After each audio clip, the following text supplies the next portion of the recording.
கடந்த 5 ஆண்டுகளாக தமிழ்நாட்டு மக்களின் நன்மதிப்பை பெறும் வகையில் நல்லாட்சி வழங்கிய அரசு திராவிட முன்னேற்றக் கழகத்தின் தலைமையிலான அரசு. இந்த அரசுக்கு நெருக்கடி தர வேண்டும், களங்கத்தை ஏற்படுத்த வேண்டும் என்ற முயற்சியில் ஆளுநர் அவர்களும் பாஜக அமைச்சர்களும் பல்வேறு நெருக்கடிகளை தந்தார்கள். தமிழ்நாட்டுக்கு தர வேண்டிய நிதியை கூட தராமல் நெருக்கடியை தந்தார்கள். ஒவ்வொரு முறையும் ஆளுநர் சட்டமன்றத்திற்கு வருகிற போதெல்லாம் தமிழ்நாடு சட்டமன்ற அவைக்கு களங்கம் ஏற்படுத்தும் வகையில் அவருடைய அதிகார வரம்பை மீறி செயல்பட்டதை நாடு பார்த்தது, நாடு நன்கு அறியும். இத்தகைய நெருக்கடிகளை எல்லாம் தாக்குப்பிடித்து, குறிப்பாக நிதி நெருக்கடிகளை தாக்குப்பிடித்து திமுக அரசு பல்வேறு புதிய திட்டங்களை அறிவித்து நடைமுறைப்படுத்தி இருக்கிறது, வெற்றிகரமாக நடைமுறைப்படுத்தி இருக்கிறது. தற்போது அடுத்த தேர்தலை சந்திக்க உள்ள சூழலில் கடைசி கூட்டத்தொடர், பட்ஜெட் கூட்டத்தொடர் இப்போது நடைபெற்றுக் கொண்டிருக்கிறது.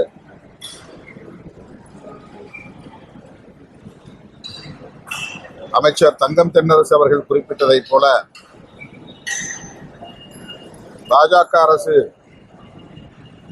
தமிழ்நாட்டு அரசுக்கு தந்திருக்கிற நிதி நெருக்கடியை தமிழ்நாட்டு மக்கள் அறிந்திருக்கிறார்கள், உணர்ந்திருக்கிறார்கள். அதன் அடிப்படையில் திமுக அரசுக்கு நல்ல ஆதரவை வழங்கக்கூடிய வகையில், மீண்டும் அந்த அரசு அமையக்கூடிய வகையில் இந்த தேர்தலில் மக்கள் திமுக தலைமையிலான கூட்டணிக்கே வாக்களிப்பார்கள், பேராதரவை நல்குவார்கள். மதசார்பற்ற முற்போக்கு கூட்டணியை இந்த தேர்தலில் வெற்றி பெற வைப்பார்கள் என்று நான் பெரிதும் நம்புகிறேன்.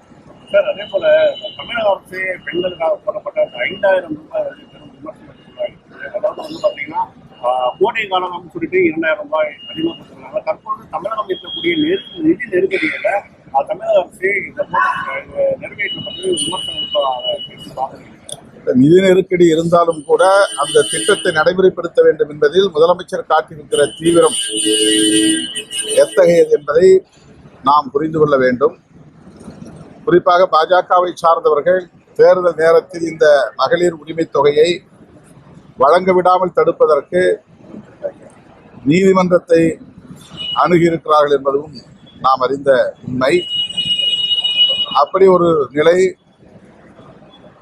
இருந்தும் கூட அதனால் சட்டப்பூர்வமான இந்த தடையும் ஏற்பட்டுவிடக் கூடாது என்கிற அடிப்படையில் முதல்வர் அவர்கள் அந்த சதியை முறியடிக்கும் வகையிலே பிப்ரவரி, மார்ச், ஏப்ரல் ஆகிய 3 மாதங்களுக்கு தலா 1000 ரூபாய் என்கிற வகையிலே 3000 என்றும், அடுத்த ஆட்சிக்கு வந்தால் 2000 உயர்த்தி தரப்படும் என்கிற அறிவிப்போடு மே மாதத்திற்குரிய 2000 ரூபாய் அது கோடை சிறப்பு தொகை என்னும் பெயரில் வழங்கப்படுகிறது. ஆனால் அடுத்து வருகிற ஆட்சிக்கான முதல் மாத தொகை என்று எடுத்துக்கொள்ளலாம். அந்த வகையில் 5000 ரூபாய் தொகுப்பாக வழங்கியிருக்கிறார். இதனை பொதுமக்கள் வரவேற்கிறார்கள், பெண்கள் வரவேற்கிறார்கள், ஜனநாயக சக்திகள் யாவரும் வரவேற்கிறார்கள். ஆனால் பாஜகவினரும் அவரை அந்த கட்சியை சார்ந்த அணியினரும் தான் வயிற்றெரிச்சலில் இந்த திட்டத்தை விமர்சிக்கிறார்கள், குறை கூறுகிறார்கள். ஆட்சி அதிகாரத்தில் பங்கு அப்படின்ற அந்த பேச்சு வந்து கடந்த சில மாதங்களாகவே திமுக கூட்டணியில பரவலாக பேசப்படுது. காங்கிரஸ் வந்து ஒரு பெரு அழுத்தம் கொடுத்தது. திமுக தலைமையில இந்த தேர்தலுக்கு முன்னாடி இது வந்து ஒரு அழுத்தமா இருக்கக்கூடிய ஒரு சூழலா மாறி இருக்கு அப்படின்னு பாக்குறீங்க. ஒவ்வொரு கட்சிக்கும் ஒரு நோக்கம் இருக்கிறது. அந்த நோக்கத்தின் அடிப்படையில கோரிக்கைகளை வைப்பது இயல்பானதுதான். விடுதலை சிறுத்தைகள் கட்சி தேர்தல் அரசியலை அடியெடுத்து வைத்த காலத்திலிருந்தே நாங்கள் முன்வைக்கிற முக்கியமான கோரிக்கைகளுள் இதுவும் ஒன்று. ஆட்சியிலும் பங்கு, அதிகாரத்திலும் பங்கு என்பது அதிகார பரவலாக்கத்தை வலியுறுத்தக்கூடிய ஒரு கோரிக்கை. 1999 இதை நாங்கள் பேசி வருகிறோம்.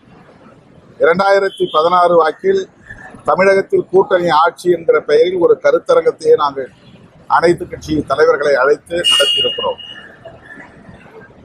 ஆனால் இதனை சாத்தியப்படுத்துவதற்குரிய சூழல் தமிழகத்தில் கனிந்திருக்கிறதா என்றால் இன்னும் கனியவில்லை என்று நாங்கள் அனுபவபூர்வமாக உணர்ந்திருக்கிறோம். அதிலும் இந்த தேர்தல் நடைபெறவுள்ள சூழலில் வலதுசாரிகளின் கைகள் ஓங்கிவிடக் கூடாது என்பதில் நாங்கள் கவனமாக இருக்கிறோம்.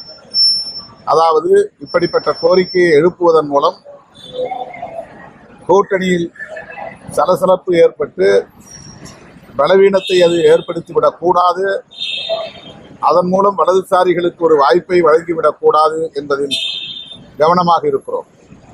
ஆகவே நாங்கள் இந்த தருணத்தில் இந்த கோரிக்கைக்கு அழுத்தம் கொடுக்கவில்லை. ஆனால் அந்த கோரிக்கையை நாங்கள் கைவிட்டு விடவில்லை.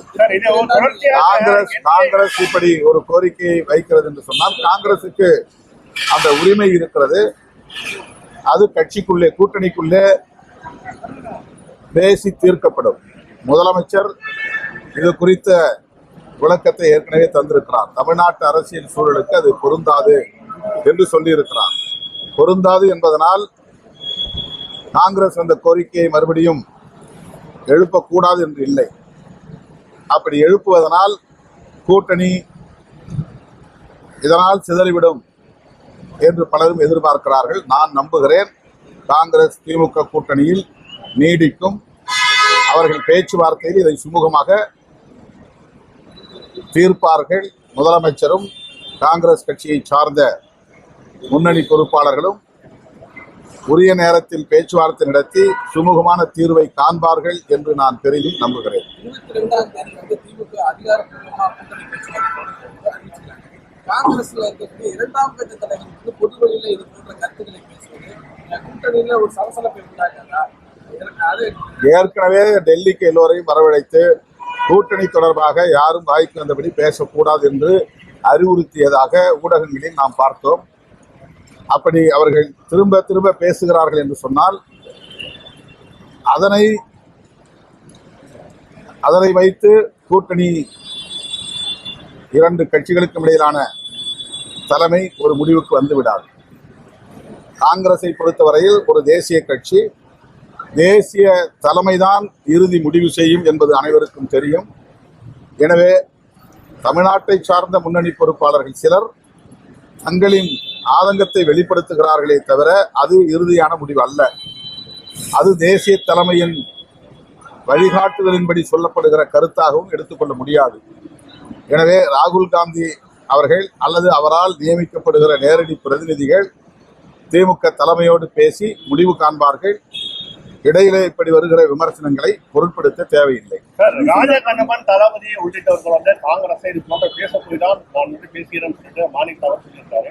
தளபதி மேலே நடவடிக்கை எடுக்கவில்லை எங்களோட காங்கிரஸ் தமிழக தலைவர் கோரிக்கை வைக்கும் திமுக வந்து அதை வந்து காது கூட செவி சாய்க்கவில்லைன்னு அவர் குற்றம் சொல்லியிருக்காரு. பார்க்குறீங்க, தேர்தல் நேரத்தில் இது போன்ற சலசலப்பு வரத்தான் செய்யும். எல்லா கூட்டணி கட்சிகளிலும் பேச்சுவார்த்தை நடக்கிற போது இது போன்ற முரண்கள் எழும், சலசலப்பு உருவாகும். ஆனால் கடைசியில் சுமூகமான முறையில் தீர்வு காணப்படும். திமுக தலைமையிலான கூட்டணியிலும் இதுதான் இப்போது நிகழ்கிறது. இதனால் எந்த பாதிப்பும் கூட்டணிக்கு ஏற்படாது என்று நான் நம்புகிறேன். என்டிஏ கூட்டணி பலவீனமா இருக்கு, இந்திய கூட்டணி பலமா இருக்குன்றீங்க. ஆனா என்டிஏ கூட்டணி இந்த மாதிரி சலசலப்புகள் எதுவுமே தற்போது இல்லை. ஆனா இந்திய கூட்டணியோட தொடர்ச்சியாக இந்த சலசலப்பு நிலவி வருகிறது. பலவீனமான கூட்டணியில் வந்து போட்டி பெரிய அளவில் இருக்காது, அதிகார பகிர்வுக்கான கோரிக்கை இருக்காது, பலமுள்ள கூட்டணியில் அதிகாரத்தை பகிர்ந்து கொள்வதற்கான இயல்பாக போட்டி எழும். அதிகார பகிர்வு தேவை என்கிற அந்த கருத்தும் எழும். இவ்வாறு சலசலப்பு எழுவதிலிருந்தே நீங்கள் தெரிந்து கொள்ளலாம், திமுக தலைமையிலான கூட்டணி தான் வெற்றி பெறப் போகிறது, ஆட்சிக்கு வரப்போகிறது. ஆகவேதான் கூட்டணி கட்சிகளுக்கு இடையிலும் கூட இந்த போட்டி சார்ந்த சில விமர்சனங்கள் எழுகின்றன. ஐந்து சீட்டுகள் வந்து இந்த முறை நாங்கள் வந்து திமுக கூட்டணியில் அது நெகோசியேஷன் அது முடிவு பண்ணுவாங்க. பாஜகவுடைய தேசிய அமைப்பு சில PL சந்தோஷ் சென்னை வந்து பேசும்போது தேர்தலுக்கு இன்னும் 60 நாட்கள் தான் இருக்கு, பணியாற்றணும் அப்படின்னு பிஜேபியினுடைய இன்டர்னல் மீட்டிங்ல பேசியிருக்காரு. அந்த காலத்தை எப்படி அவங்க யோசிக்கிறாங்க, தேர்தலை எப்படி கடைசி பார்க்கிறாங்க, அந்த டைம் நம்ம தெரிந்து பேசுறாங்க. அவங்க ஆளுங்கட்சி தேர்தல் ஆணையத்தோடு அவர்களுக்கு நல்ல தொடர்பு இருக்கலாம். ஆகவே அவர்கள் ஒரு யூகத்தின் அடிப்படையிலே அந்த கருத்தை சொல்லலாம். தமிழ்நாட்டை பொறுத்தவரையில் பாஜக என்ன பகீரத முயற்சியை மேற்கொண்டாலும், என்ன சூது செய்தாலும், சூழ்ச்சி செய்தாலும், சதித்திட்டங்களை தீட்டினாலும் அவர்களால் இங்கே வெல்ல முடியாது. அவர்கள் கணக்கு தப்பு கணக்காகத்தான் முடியும். தமிழ்நாடு முற்றிலும் மாறுபட்ட வேறுபட்ட ஒரு மண், இந்திய மாநிலங்களில் இருந்து வேறுபட்ட ஒரு மண் என்பதை இந்த தேர்தலின் மூலமும் மீண்டும் அவர்கள் உணர்வார்கள்.